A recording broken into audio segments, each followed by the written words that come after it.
ओम नमो भगवते वासुदेवाय। ओम नमो भगवते वासुदेवाय।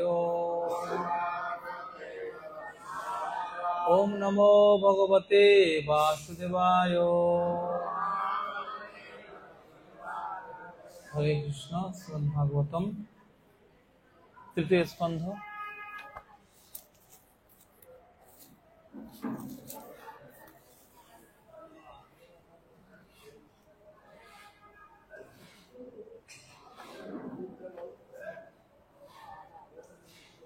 तृतीय स्कंध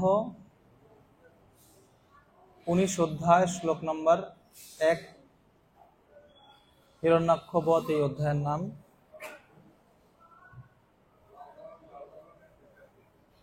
মৈত্রেয় উবাচ অবধার্য বৃঞ্চস্য নির্বল্লিকামৃতম বচঃ প্রহস্য প্রেম গর্ভেণ তদ অপাঙ্গেন অগ্রহী। মৈত্রেয় উবাচ অবধার্য বিরুঞ্চস্য নির্বল্লিকামৃতম বচঃ প্রহস্য প্রেম গর্ভেণ তদ অপাঙ্গেন সগ্রহীত। মৈত্র উবাচ অবধার্য বৃঞ্চস্য নির্বল্লিকামৃতম বচঃ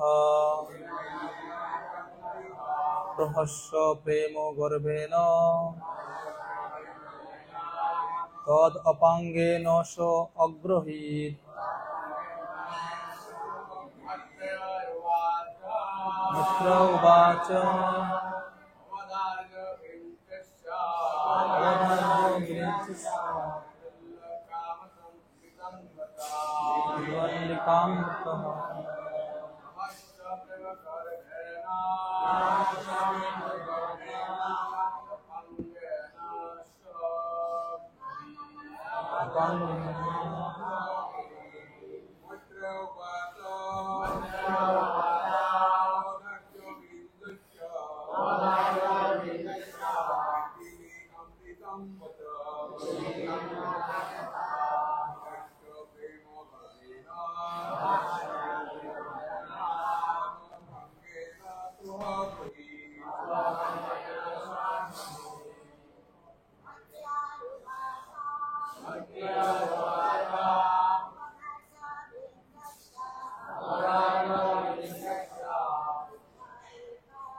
হরে কৃষ্ণ।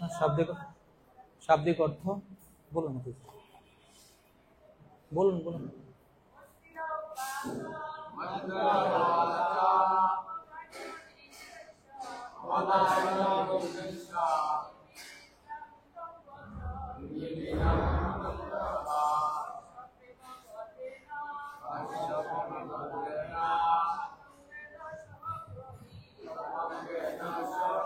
শাব্দিক অর্থ মৈত্র উবাচ,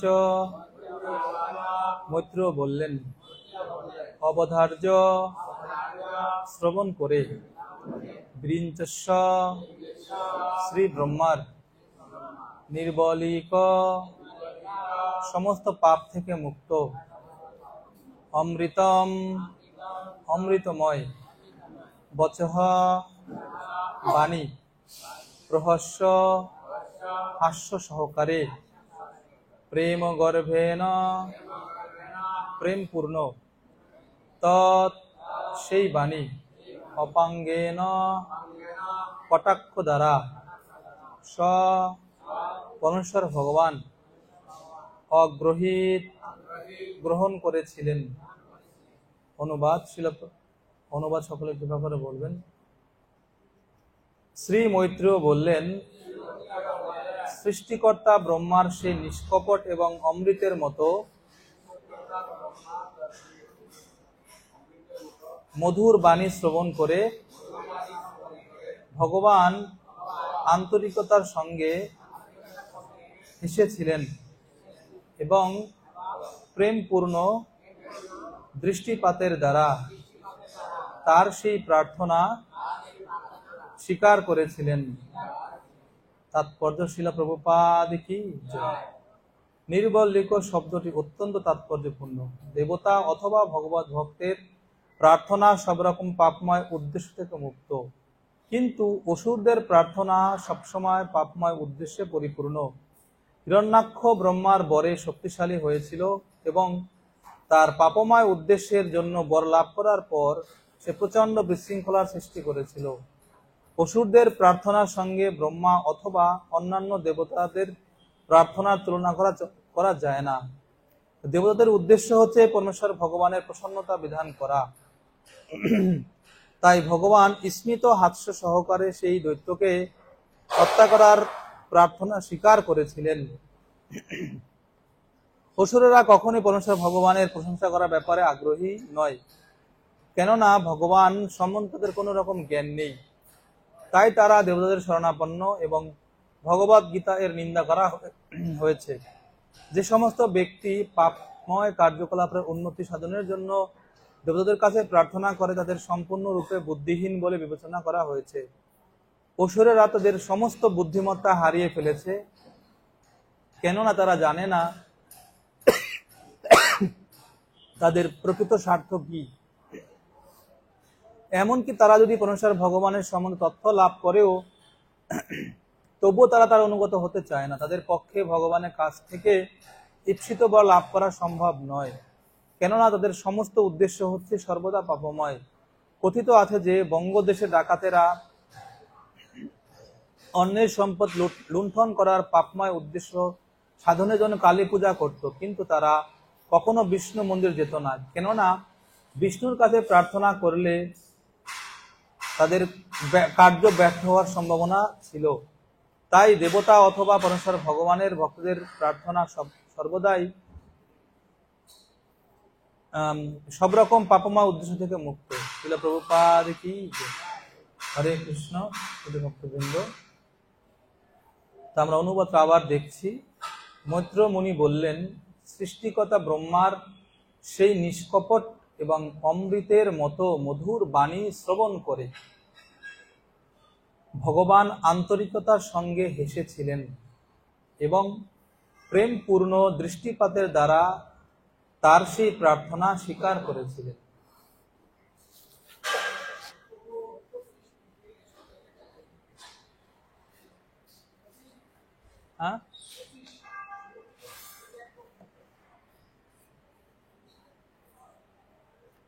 তা আমরা দেখতে পাচ্ছি যে 18 অধ্যায়, এই 18 অধ্যায়ে ব্রহ্মা 23 নম্বর শ্লোক থেকে প্রার্থনা শুরু করেছেন। যারা আপনারা নিয়মিত আসেন তারা জানেন যে 23 নম্বর শ্লোক থেকে প্রার্থনা শুরু করেছেন এবং এই অধ্যায়ের শেষ শ্লোক পর্যন্ত ব্রহ্মা সেই প্রার্থনাটা সমাপন করেছেন। আমাদের শ্লোক পড়া হয়নি, মানে 25 থেকে 28 নম্বর শ্লোক পর্যন্ত কোনো অনুবাদ দেওয়া নাই, এই জন্য এই শ্লোকগুলো পড়া হয়নি। আমি একা একা পড়ে যাচ্ছি। ন যাব দেশে বর্ধেত সম্বেলাম প্রাপ্য দারুণঃ সাম দেব মায়া মায়াস্থ তাবৎ জহস্য অঘম অচ্যুতঃ। ব্রহ্মা বললেন, হে ভগবান, আপনি অচ্যুত। আসুরিক বেলা উপস্থিত হওয়ার পূর্বে আপনি দয়া করে এই পাপী দৈত্যটিকে সংহার করুন, কেননা তখন সে তার অনুকূল অন্য যে কোনো ভয়ঙ্কর শরীর ধারণ করতে পারে। আপনার অন্তরঙ্গা শক্তির দ্বারা আপনি নিঃসন্দেহে একে সংহার করতে পারেন। 26 এষা ঘোর তমা সন্ধ্যা লোকোচ্ছম অম্বট করি প্রভ উপসর্গতি সর্বাত্মনা সুরানাম জয়ম আবহ। অনুবাদ: হে ভগবান, সমস্ত জগৎ আচ্ছাদনকারী ভয়ঙ্কর অন্ধকারাচ্ছন্ন সন্ধ্যা দ্রুত ঘনিয়ে আসছে। যেহেতু আপনি সমস্ত আত্মার আত্মা, তাই দয়া করে তাকে হত্যা করে আপনি দেবতাদের বিজয় সম্পাদন করুন। অধুনৈ এষ অভিজিতান্নাম যোগ মৌহূর্তিক হি অগাধ শিবায় নস্তম সুহৃদম আশু নিস্তর দুস্তরম। বিজয়ের জন্য সবচাইতে উপযুক্ত অভিজিৎ নামক শুভ যোগ, যা মধ্যাহ্নে শুরু হয়েছিল, তা গত প্রায়। তাই আপনার শরীরদের মঙ্গলের জন্য আপনি অচিরেই এই দুর্জয় শত্রুকে বধ করুন। দৃষ্টাতাম বিহিতম মৃত্যুম ময়ো মাসদিত স্বয়ং বিক্রমণ্যৌ মৃধে হত্যা লোকান অদেহি শর্মণি। সৌভাগ্যক্রমে এই দৈত্যটি স্বেচ্ছায় আপনার কাছে এসেছে এবং আপনার দ্বারাই এর মৃত্যু হবে বলে স্থির হয়েছে। তাই আপনার বিক্রম প্রকাশ করে আপনি একে যুদ্ধে বিনাশ করে জগতে শান্তি স্থাপন করুন। এইভাবে ব্রহ্মা ভগবানের কাছে প্রার্থনা নিবেদন করেছেন এই হিরণ্যাক্ষকে বধ করার জন্য। সেই কথাই মৈত্রেয় মুনি বিদুরকে বলছেন, সৃষ্টিকর্তা ব্রহ্মার নিষ্কপট এবং অমৃতের মতো মধুর বাণী শ্রবণ করে। তা নিষ্কপট প্রার্থনা, নিষ্কপট প্রার্থনা কি? আসলে নিষ্কপট প্রার্থনা হচ্ছে এই, বা নিষ্কপট বাক্যটা হচ্ছে এই হিরণ্যাক্ষ যে বর্তমানে এই পৃথিবীতে যে এত মেসাকার করছে, এই মেসাকারের মূল শক্তির উৎস হচ্ছে ব্রহ্মা। কারণ হিরণ্যাক্ষ ব্রহ্মার তপস্যা করেছিলেন এবং ব্রহ্মার বলে বলিয়ান হয়ে এই হিরণ্যাক্ষ এইরকম উৎপাত সৃষ্টি করছে সারা পৃথিবী জুড়ে। অর্থাৎ প্রকারান্তরে এটাই বলা যেতে পারে যে হিরণ্যাক্ষর এই যে পৃথিবীতে এই যে ত্রাস, এই ত্রাস সৃষ্টি করার ক্ষেত্রে ব্রহ্মা হচ্ছে দায়ী। যদি ব্রহ্মা বর না দিতেন, হিরণ্যাক্ষ এই শক্তি পেত না। কিন্তু ব্রহ্মা নিষ্কপট এই কারণে সে ত্রুটি করে আমরা ভগবানের কাছে সে স্পষ্টভাবে বলছেন, তো প্রভু আসলে হিরণ্যাক্ষ এই যে মেসাকার তৈরি করছে পৃথিবীতে, এটা আমার বরে এইটা হয়েছে। যদি আমি তাকে বর না দিতাম তাহলে সেই শক্তি প্রাপ্ত হতে পারত না। এই যে স্পষ্ট করে বলা, আমরা হলে কি করতাম না, আমার দোষটা ঢেকে অন্যের ঘাড়ে দোষ চাপিয়ে দিতাম। এই হচ্ছে ব্রহ্মার নিষ্কপটতা। উনি মহাজন আচার্য, উনি দেখিয়েছেন যে কিরকম আমাদের আচরণ হওয়া উচিত, নিষ্কপট। এবং বলছি কি, অমৃতের মতো মধুর। এখানে শব্দ ছিল অমৃতম বচঃ। অমৃত কি বাক্য সেটা না, এখানে আমরা প্রার্থনাগুলো যে পড়লাম সেখানে বলা হয়েছে যে দুইটা শব্দ এখানে বলছে, এই যে 25 এবং 26।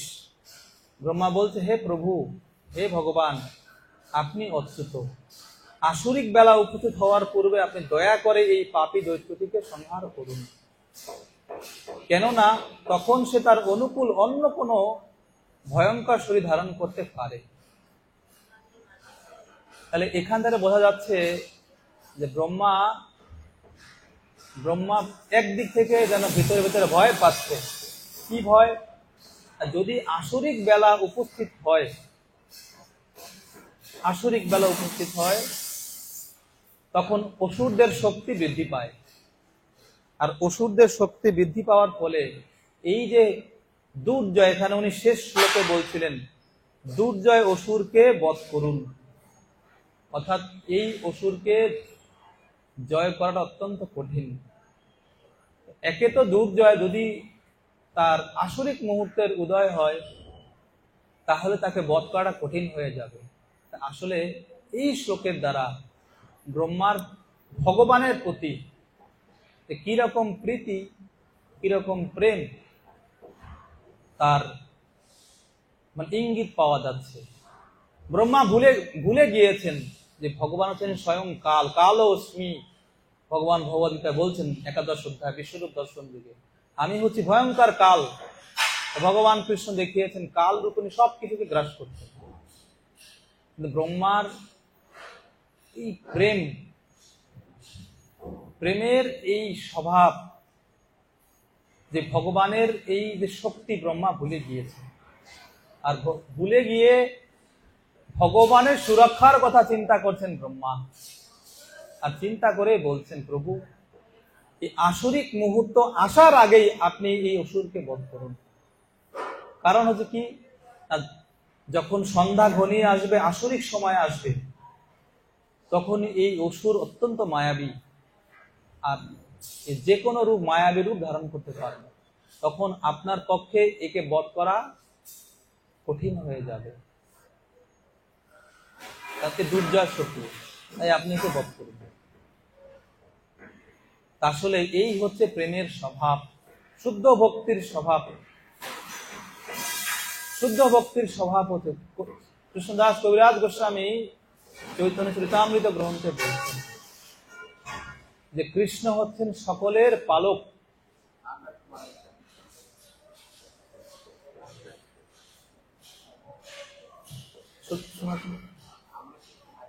পেছনে শুনতে পাচ্ছেন?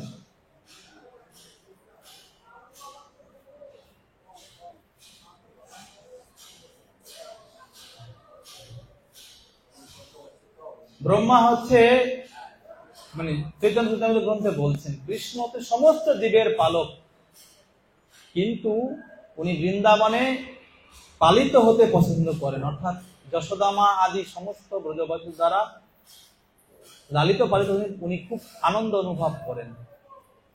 ঠিক এই হচ্ছে শুদ্ধ ভক্তির বা শুদ্ধ প্রেমের একটা লক্ষণ। ভগবানের সুরক্ষার উৎকণ্ঠিত। আমরা যখন প্রথম স্কন্ধ ভাগবতম পড়েছিলাম, দেখেছিলাম যুদ্ধের শেষ, অর্থাৎ কুরুক্ষেত্রের যুদ্ধ যখন শেষ, কৃষ্ণ দ্বারকা নগরীতে ফিরে যাবেন। সেই সময়ে যুধিষ্ঠির মহারাজ কৃষ্ণকে বলছেন যে তুমি একা, তোমাকে একা আমি যেতে দিব না, তুমি অর্জুনকে সঙ্গে নিয়ে এই কুরুক্ষেত্র দ্বারকা নগরী থেকে যাত্রা শুরু করো। শ্রীল প্রভুপাদ তাৎপর্যে বলছেন, আরে যুধিষ্ঠির মহারাজ ভুলে গিয়েছেন যে কুরুক্ষেত্র যুদ্ধে জয়ের কারণটা কে কারণ যুদ্ধ জয়ের কারণ? অর্জুন। অর্জুনের শক্তি কোথায়? অর্জুনের সমস্ত শক্তি উৎস কৃষ্ণ। কিন্তু সেই কৃষ্ণকে সুরক্ষার জন্য, সুরক্ষা দিয়ে নিয়ে যাবে দ্বারকা নগরীতে, সেজন্য বডিগার্ড হিসাবে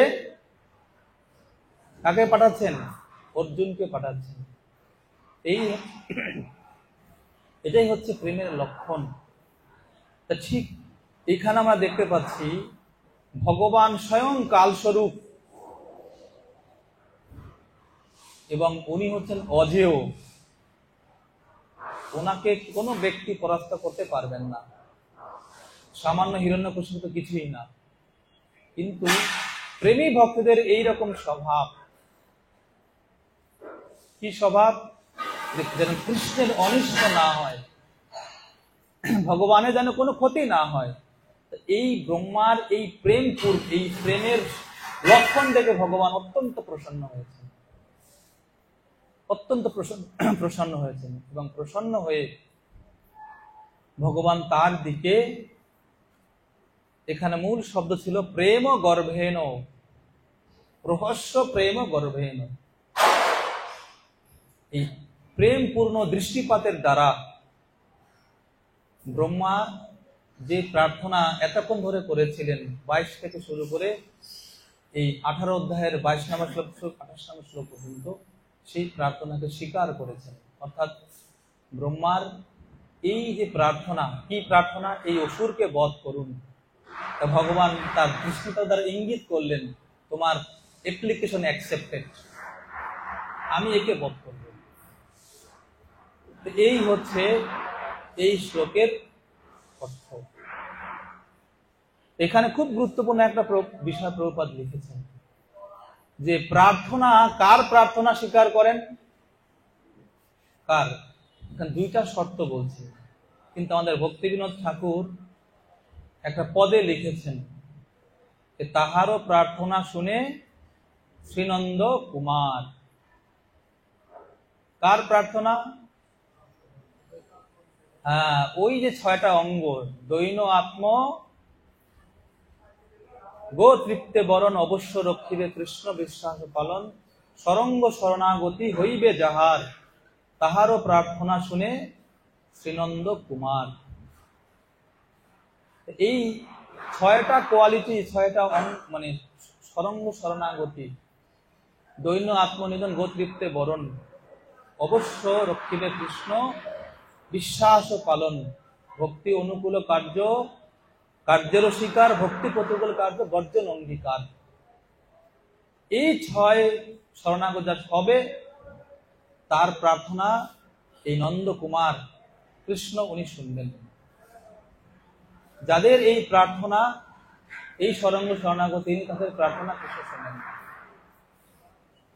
তাদের প্রার্থনা কৃষ্ণ শোনেন। এবং সেই প্রার্থনার ধরনটা কেমন হওয়া উচিত? এই যে প্রথম শব্দ বলছে নিষ্কপট, খুব গুরুত্বপূর্ণ শব্দ, নিষ্কপট। ভক্তিবিনোদ ঠাকুর আর একটা ভজনে লিখেছেন, বৈষ্ণবের প্রতি নিষ্কপট মতি, এ ধর্ম কবে পাব।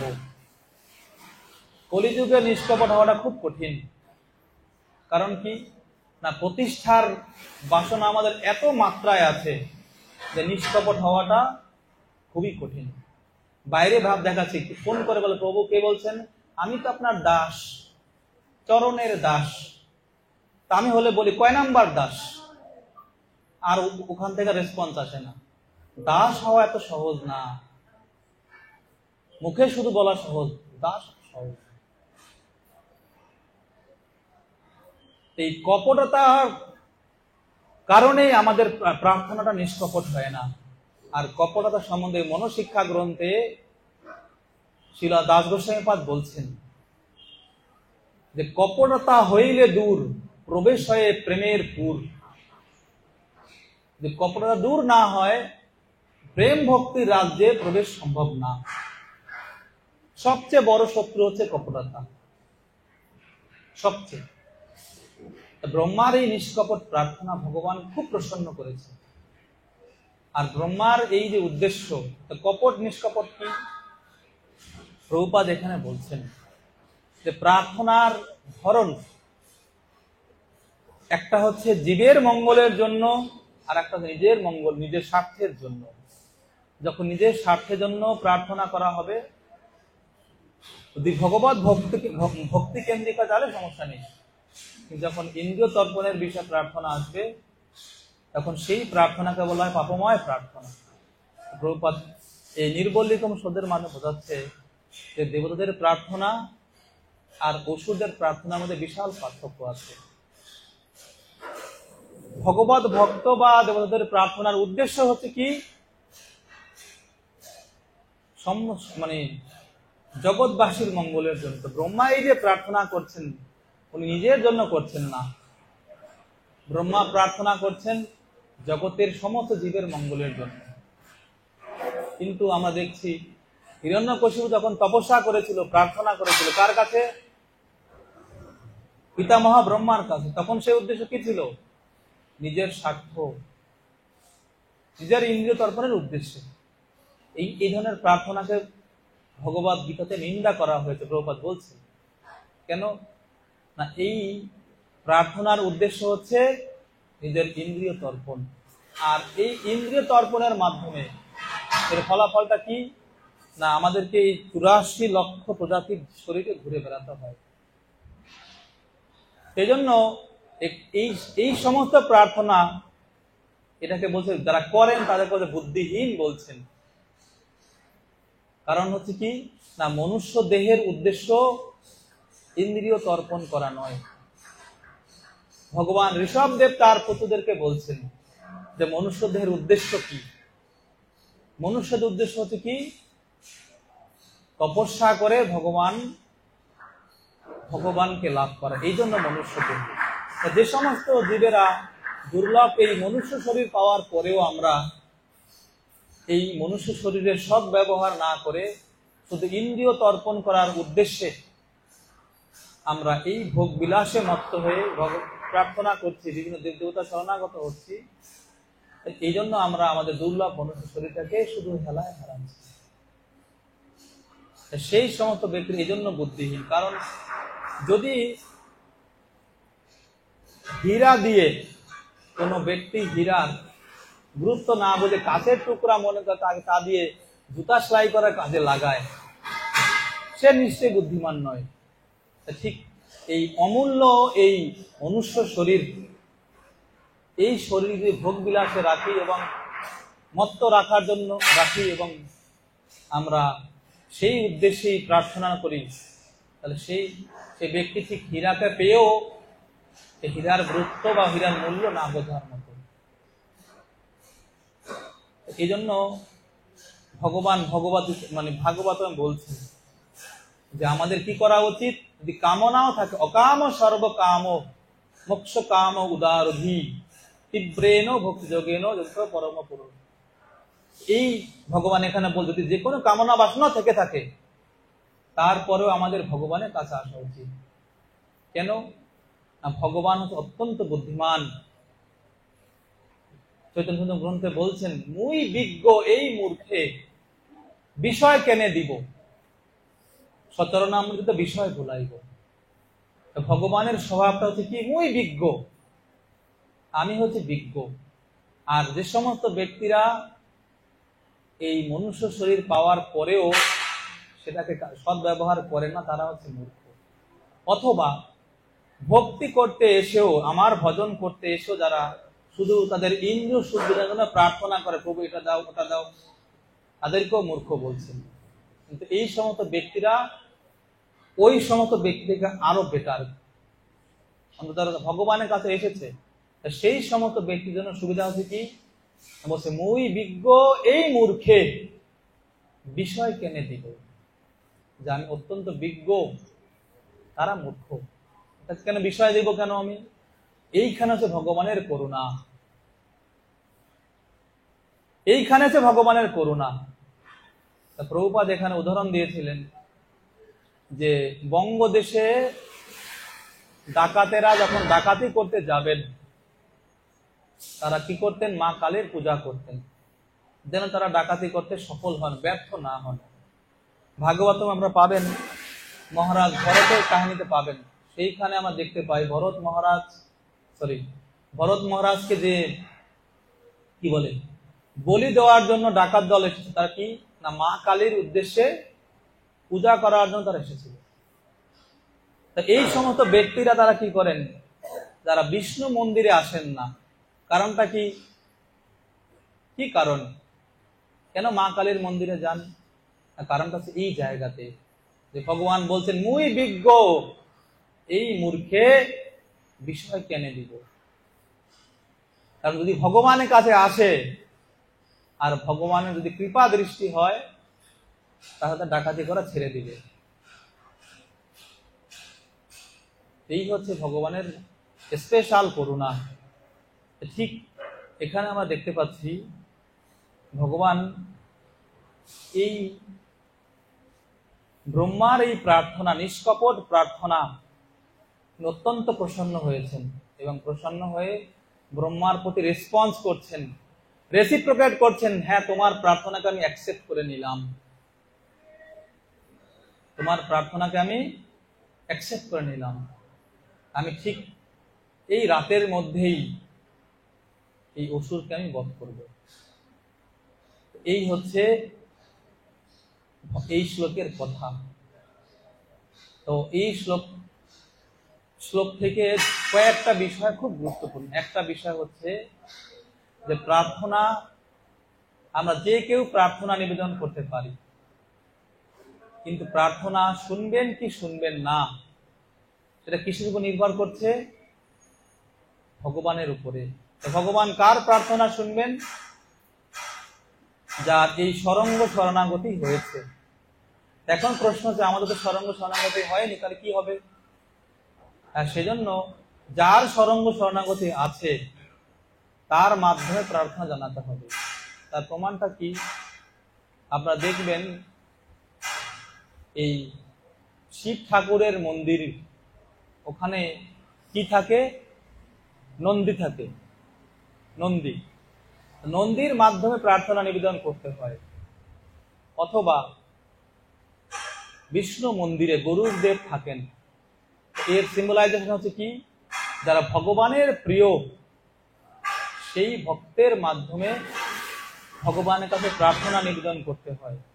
আমার যদি সরঙ্গ নাও থাকে, যদি সেই ভক্তের প্রতি আমার শরণাগতি থাকে, শ্রদ্ধা থাকে, তাহলে সেই ভগবান আমার প্রার্থনাকে অ্যাকসেপ্ট করবেন। তার প্রমাণটা কি? না, যখন বিভীষণ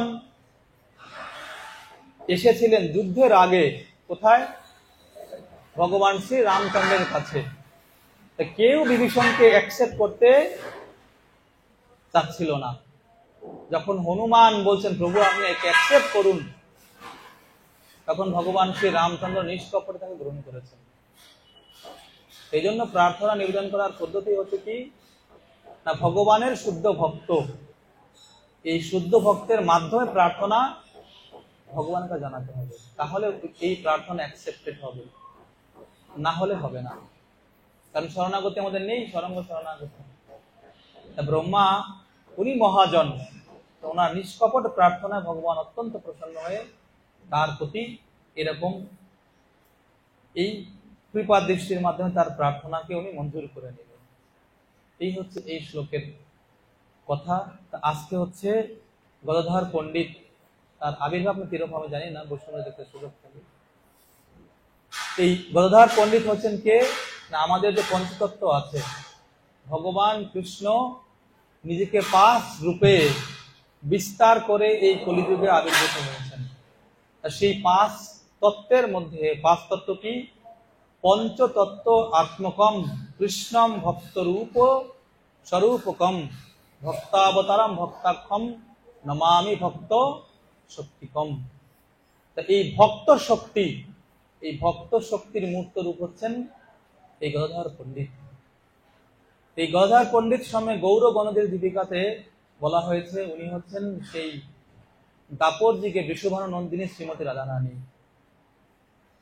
এবং আরো বলা হয়েছে যে যখন রাধারানী এবং কৃষ্ণ একত্রে মিলিত হওয়ার জন্য যে উভয়কে আলিঙ্গন দিয়েছিলেন, এবং যতটুকু অংশ ললিতা সখীর কারণে যখন উনি আঙুল দিয়েছিলেন, এজন্য এই আঙুলটাকে ব্যবহার করা হয় না হরিনাম জপ করার ক্ষেত্রে। তা ওই সময়ে যে যতটুকু অংশ বাকি ছিল, ওই অংশটুকুই গদাধর পণ্ডিত রূপে আবির্ভূত হয়েছে। তা সোজা বাংলায় যদি বলি গদাধর পণ্ডিত সম্বন্ধে, সেখানে মহাপ্রভু একবার অলকানন্দা নদীর তীরে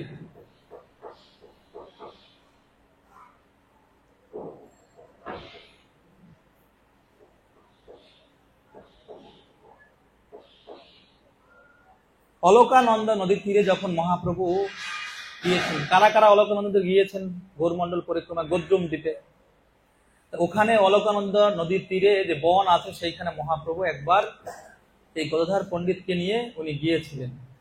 তো ওই সময়ে মহাপ্রভু এক শুক পাখির সঙ্গে সাক্ষাৎ হয়। সেই শুক পাখিকে উনি জিজ্ঞাসা করেন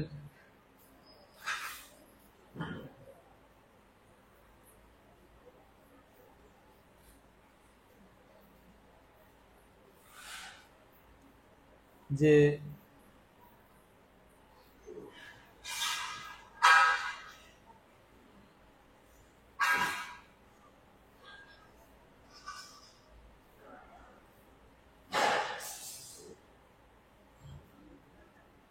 মহাপ্রভু বলছেন কি, আমি সুখ এই বনে গৌর নাম গাই, তুমি মোর কৃষ্ণ, রাধা এই যে গদাই, গদাই গৌরাঙ্গ মোর প্রাণেরও ঈশ্বর, আর কিছু মুখে না আইসে অতপর।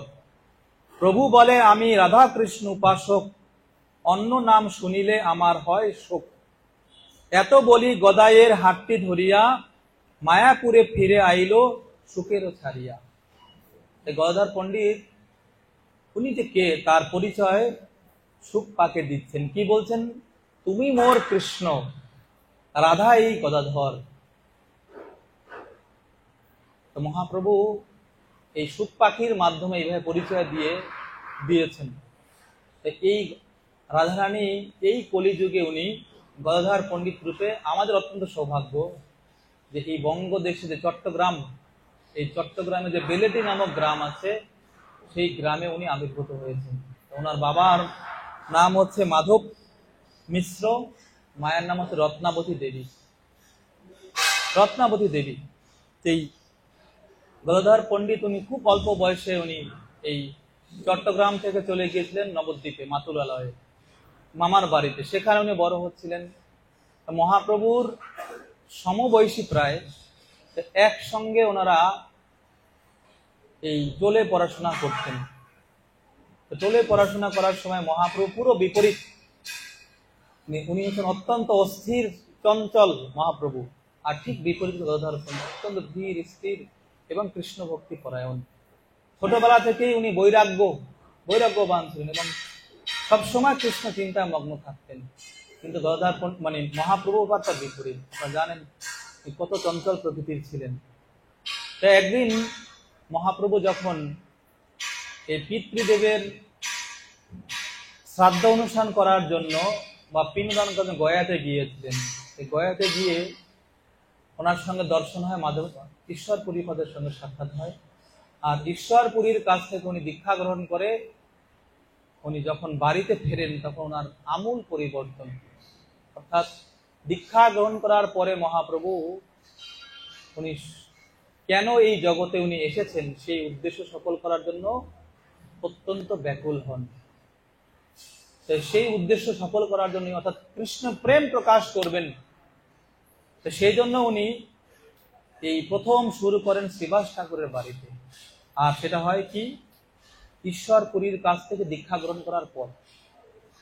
দীক্ষা গ্রহণ করার পরে উনি যখন তীর্থ ভ্রমণ করে ফিরে এসেছেন, তখন উনি কৃষ্ণ প্রেমে মানে পাগলের মতো হয়ে যাচ্ছে। সবাই দেখে বলছে নিমাই মনে পাগলই হয়ে গিয়েছে। সমস্ত ভক্তরা ডাকছেন শ্রীবাস ঠাকুরের বাড়িতে।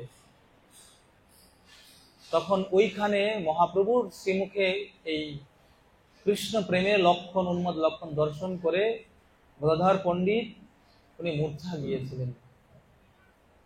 এবং মহাপ্রভু বলছেন, তুমি অত্যন্ত ভাগ্যবান গদাধর, যে তুমি ছোটবেলা থেকেই এই কৃষ্ণ ভক্তি পরায়ণ ছিলে, আর আমি কত সময় নষ্ট করেছি, এই অযথা অনেক সময় নষ্ট করেছি, বিদ্যার গৌরবে আমি বিভিন্ন দেশে ঘুরে বেরিয়েছি, তুমি ছোটবেলা থেকেই অত্যন্ত ভক্তি পরায়ণ ছিলেন। এই গদাধর পণ্ডিত ওনাকে যেমন কৃষ্ণের সঙ্গে পূর্ব লীলা মানে দাপর যুগে রাধারানীকে কৃষ্ণের সঙ্গে মিলিত হওয়ার জন্য কত কত কিছু করতে হতো, কিন্তু এই লীলাতে সমস্ত ভক্তবৃন্দ তারা কি বলছেন, তুমি থাকবে এই নিমাইয়ের সঙ্গে। কারণটা কি, মহাপ্রভু কৃষ্ণ প্রেমে অত পাগল প্রায় হয়ে গিয়েছেন যে বলছেন, কারণ কি উনি এই ফেরার পথে কানাই নাটশালা থেকে উনি কৃষ্ণকে দর্শন করেছিলেন। সেই বৃক্ষ এখনো আছে, সেই কানাই নাটশালার যে নদীর পারে গঙ্গার তীরে যে সেই বৃক্ষ, যে বৃক্ষের তলে মহাপ্রভু কৃষ্ণকে দর্শন করেছিলেন। তো সেই জন্য উনি সবসময় কৃষ্ণ কোথায় গেল এই চিৎকার করছেন। তখন এক ভক্ত বলছিলেন যে, আরে কৃষ্ণকে তুমি কেন খুঁজছো, তোমার হৃদয়ের মধ্যে আছেন। তখন মহাপ্রভু কৃষ্ণ প্রেমের উৎকণ্ঠা কত কি হয়েছিলেন, নখ দিয়ে ওনার বুক যখন ছিঁড়তে যাবেন, ওই সময় গদাধর পণ্ডিত মহাপ্রভুকে বলছে, আরে নিমাই কৃষ্ণ তোমার হৃদয়ে আছে সত্য, কিন্তু এখন উনি নেই, উনি এখন গোচারণে গিয়েছেন। এই যে বুদ্ধি দেখে সতী মাতা বলছে, নিমাই গদাধর, তুমি আজকে থেকে এই নিমাইয়ের সঙ্গে থাকবে, তুমি একমাত্র নিমাইকে কন্ট্রোল করতে পারবে, আর কারো পক্ষে সম্ভব না নিমাইকে। তা আমাদের হিরো যেখানেই যেমন করুক না কেন, যখন রাধারানীর সামনে তখন সে এইরকম। তো সতী মাতা এই মহাপ্রভুকে কন্ট্রোল করার জন্য দায়িত্ব দিচ্ছেন কাকে? গদাধর পণ্ডিত। এই গদাধর পণ্ডিত অত্যন্ত, যেখানে বৈষ্ণব ভগবানের কথা আলোচনা হতো বা যেখানে বৈষ্ণব আসতেন সেখানে যাওয়ার জন্য অত্যন্ত অধীর আগ্রহে থাকতেন। একদিন এই মহাপ্রভু আর একজন দোস্ত মুকুন্দ দত্ত, যারা চট্টগ্রামে গিয়েছে পুণ্ডরিক ধামের এই যে একটু এই পাশে, যে তাদের যে ভজন কুটির আছে, মুকুন্দ দত্ত এবং বাসুদেব দত্ত, দুই ভাই। বাসুদেব দত্ত এবং মুকুন্দ দত্ত, উনি ছিলেন মহাপ্রভুর হেড গায়ক, কীর্তনিয়া। এই মুকুন্দ দত্ত এবং মহাপ্রভু এবং এই গদাধর পণ্ডিত খুব ক্লোজ বন্ধু। একদিন মুকুন্দ বলছেন যে এই একজন বৈষ্ণব এসেছে নবদ্বীপে, চলো তাকে দেখতে যাই। তো খুব খুশি হয়েছেন গদাধর পণ্ডিত, খুশি হয়ে গিয়েছেন দেখতে। গিয়ে দেখেন যে কিসের বৈষ্ণব, পানের বাটা নিয়ে সেই মানে বিশাল মখমলের বিছানার চাদর, পানের যে কি বলে পিকদানি বলে নাকি, পান যেটা পিক ফেলে, যে স্বর্ণের বাটা। তখন এই দেখে তার আর ভালো লাগেনি, গদাধর পণ্ডিতে ভালো লাগেনি। কেন? দেখে মতো ঘোর বিষয়ী। তখন এই মুকুন্দ তার ভাব বুঝতে পেরে শ্রীমদ্ ভাগবতম থেকে বিখ্যাত শ্লোক, কৃষ্ণের রূপ এবং করুণার যে দুইটা শ্লোক আছে, আপনারা জানেন যে পুতনা বদের পদে যে শ্লোক বলা হয়েছে, সেই যখন শ্লোক শুনলেন, কোথায় পানের পিকদানি, কোথায় সে দামি পোশাক ধুলায় গড়াগড়ি খাচ্ছে, কৃষ্ণের করুণার কথা চিন্তা করে। তিনি হচ্ছেন কে? পুণ্ডরিক বিদ্যানিধি ঠাকুর। এই পুণ্ডরিক বিদ্যানিধি ঠাকুরের মধ্যে এইরকম কৃষ্ণ প্রেমের লক্ষণ দেখে গদাধর পণ্ডিত চিন্তা, হায় হায়, আমি কি ভুল করেছি।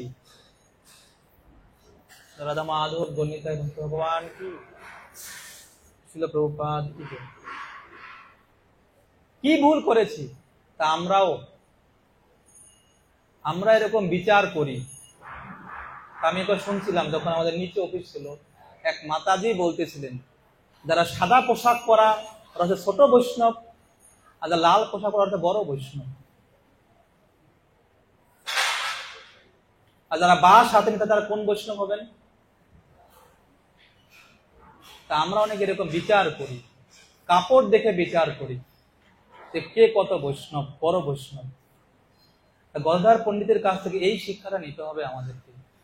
যদি আমরা পোশাক দেখে বিচার করি এ বড় এ ছোট, তাহলে অপরাধ হয়ে যাবে। কে বড় কে ছোট কি করে আপনি বুঝবেন?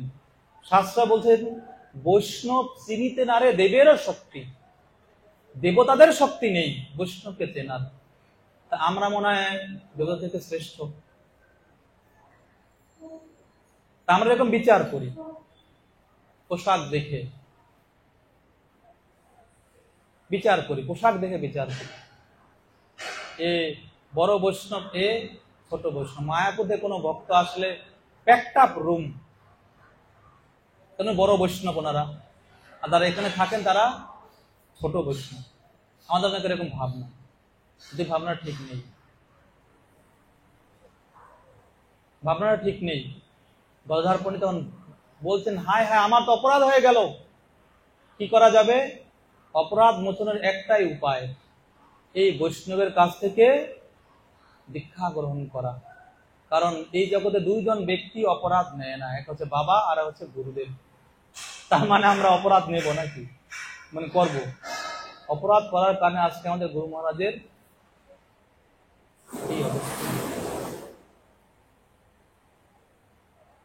এই গদাধর পণ্ডিত উনি তখন এই পুণ্ডরিক বিদ্যানিধি ঠাকুরের কাছে দীক্ষা গ্রহণ করেন। দীক্ষা গ্রহণ করেন উনি। পরবর্তীতে অনেক বড় লীলা, অনেক লীলা আছে, অনেক কথা আছে। পুণ্ডরিক মানে মহাপ্রভু যখন সন্ন্যাস নিয়ে পুরীধামে চলে যান, মহাপ্রভু সন্ন্যাস নেওয়ার পরপরই মহাপ্রভুর সঙ্গে যে থাকার জন্য গদাধর পণ্ডিত কি করেন, উনিও সন্ন্যাস নিয়ে পুরীধামে চলে যান। এবং ওনার সন্ন্যাস হল স্পেশাল সন্ন্যাস। সেটা কি সন্ন্যাস? ক্ষেত্র সন্ন্যাস। উনি জানতেন যে মহাপ্রভু এই পুরীধামের বাইরে যাবেন না কোথাও। এই জন্য মহাপ্রভুর সঙ্গে সবসময় থাকার জন্য উনি কি করেছেন, যাতে করে আমি মহাপ্রভুর সবসময় সঙ্গ পাই, তার মানে দর্শন লাভ করতে পারে, এই জন্য উনি ক্ষেত্র সন্ন্যাস, ক্ষেত্রের বাইরে উনি যাবেন না। তা পুরীধামে উনি ক্ষেত্র সন্ন্যাস ব্রত গ্রহণ করেন। আর এই ক্ষেত্র সন্ন্যাস ব্রত গ্রহণ করে এই পুরীধামে আপনারা যারা গিয়েছেন, টোটা গোপীনাথ, এই টোটা গোপীনাথ বিগ্রহের সেবা করেন। টোটা মানে বাগান। এই বাগান থেকে মহাপ্রভু এই গোপীনাথ বিগ্রহ পেয়েছিলেন, প্রাপ্ত হয়েছিলেন। আর এই বিগ্রহকে এই কি বলে গদাধর পণ্ডিতকে দিয়েছেন সেবা করার জন্য। গদাধর পণ্ডিত সেই বিগ্রহের সেবা করছেন নিষ্ঠাপূর্বক। এবং দেখবেন পুরীতে যত মানে যে বিগ্রহ, গোপীনাথ বিগ্রহ কত সুন্দর এবং দিব্য একটা পরিবেশ। এবং ওর আগে যে ডান দিকে যে পর্বত আছে, যাকে বলে চটক পর্বত, সেই পর্বতকে মহাপ্রভু মনে করতেন গোবর্ধন পর্বত। তাহলে ওই জায়গা রাধাকুণ্ড বলে মনে করা হয়। এই গোপীনাথের সেবা করতেন নিষ্ঠাপূর্বক এই গদাধর পণ্ডিত। তো একদিন উনি মনে মনে ভাবতেন যে আমি বৃন্দাবনে যাব, অর্থাৎ সন্ন্যাস নেওয়ার আগে ওনার ইচ্ছা ছিল, অভিলাষ ছিল, আমি বৃন্দাবনে যাব। গদাধর পণ্ডিতের তো মহাপ্রভু 2-3 বার ট্রায়াল দিয়েছিলেন বৃন্দাবনে যাওয়ার উদ্দেশ্যে, কিন্তু একবারও সফল হয়নি। যখন উনি বৃন্দাবনে রওনা দিবেন, তখন গদাধর পণ্ডিত বলছে, আমিও তোমার সঙ্গে যাব। মহাপ্রভু বলছেন, তুমি না ক্ষেত্র সন্ন্যাস, তুমি না ব্রত গ্রহণ করেছো, ক্ষেত্রের বাইরে যাবে না, তাহলে তুমি কেন তোমার এই প্রতিজ্ঞা ভঙ্গ করে তুমি ক্ষেত্রের বাইরে যেতে চাও? বলছে, আমার এই কি বলে ক্ষেত্রের সঙ্গে চুলায় যাক, আমি তোমার সঙ্গে যাব। তাহলে তুমি যেখানে থাকো সেটাই হচ্ছে বৃন্দাবন। তুমি সাক্ষাৎ গোপীনাথ, তুমি সাক্ষাৎ গোপীনাথ। মহাপ্রভু সবই ঠিক আছে, কিন্তু তুমি ক্ষেত্রের বাইরে যেতে পারবে না। এখানে অনেক চমৎকার যুক্তি আছে, সময় যেহেতু নেই। সিদ্ধান্ত শিক্ষা যেটা আমি বলে শেষ করব। মহাপ্রভু বলছেন, গোপীনাথ এই গদাধর, কোনটা বড়, সেবা বড় নাকি তোমার স্বতন্ত্র ইচ্ছাটা বড়? এখানে ওনার ইচ্ছাটা কি? সেবা থাকুক, আমার ইচ্ছা বলবান হোক। মহাপ্রভু শিখিয়েছেন আমাদেরকে যে ভক্তি জীবনের ক্ষেত্রে সবচেয়ে বড় বাধা হচ্ছে স্বতন্ত্র ইচ্ছা। ভক্তিনাথ ঠাকুর একটা পজনে লিখেছেন, বড় দুঃখ পাইয়াছি স্বতন্ত্র জীবনে, সব দুঃখ দূরে গেল উপদ বরণে। আমাদের জীবনে, ভক্তি জীবনের ক্ষেত্রে সবচেয়ে বড় বাধা হচ্ছে স্বতন্ত্র ইচ্ছা। যদি এবার বৃন্দাবনে যেতে না দেন, এই রইল ঝোলা চলল ভোলা। আমাদের স্বতন্ত্র ইচ্ছা। মহাপ্রভু এই লীলা আমার দেখাচ্ছেন, তোমার এই প্রতিজ্ঞা ভঙ্গ করে তুমি যদি যাও, যেতে পারো, তোমার অপরাধ হবে। মহাপ্রভু চান যেন আমরা ভগবানের সেবায় যুক্ত থাকি এবং প্রতিজ্ঞা ভঙ্গ না করি। প্রতিজ্ঞা ভঙ্গ করাটা মহাপ্রভু পছন্দ করেন না। এই লীলার মাধ্যমে মহাপ্রভু দেখিয়েছেন। এবং যে প্রতিজ্ঞা উনি করেছেন, সে প্রতিজ্ঞা যেন আমরা এই লীলা আমরা দেখেন, যেন আমরা ভঙ্গ না করি, স্বতন্ত্র ইচ্ছা দ্বারা যেন প্রভাবিত না হই, তাহলে ভক্তিজীবন বিনাশ হয়ে যাবে। কিন্তু এখন ইসকনে একটা বড় ট্রেন্ড চলছে, দীক্ষার আগ পর্যন্ত শিক্ষাগুরুর আনুগত্যে থাকে, দীক্ষা শেষ আর চেনে না, স্বতন্ত্রভাবে চলে। এক ভক্ত আমাকে বলছিলেন, আমি নাম বলছি, উনি অনেকদিন 1 মাস ধরে জপ করেনি। উনি আমাকে বলছে, তো আমি জিজ্ঞাসা করবো, আপনি তাহলে 1 মাস জপ করেন, লিখে রাখছেন তো, কয় মালা ডিউ রইল? বলছে, প্রভু আমি একটা নাম যজ্ঞে গিয়ে নাম যজ্ঞ দিব, তাহলে তো হয়ে গেল, শেষ। বুঝেছেন কথাটা? জব ডিউ পূরণ করবে না, কিন্তু উনি নাম যজ্ঞ দিয়ে সেই জব কিরকম সিদ্ধান্ত দিচ্ছে মহাপ্রভু দেখিয়েছেন এই লীলার মাধ্যমে। ভক্তি জীবনের সবচেয়ে বড় বাধা হচ্ছে এই ইন্ডিপেন্ডেন্ট ভাব, স্বতন্ত্র ইচ্ছা, এবং কলিযুগের মানুষ লক্ষণ এটা একটা। আর এই জগতে আমাদের আসার কারণে হচ্ছে কি স্বতন্ত্র বাসনা, স্বতন্ত্র বাসনা। তা ভক্তি জীবন মানেই হচ্ছে কি গুরু বৈষ্ণবের আনুগত্যে চলা, গুরু বৈষ্ণব আনুগত্যে চলা। আর যখনই স্বতন্ত্র তখন আমি বাধাপ্রাপ্ত।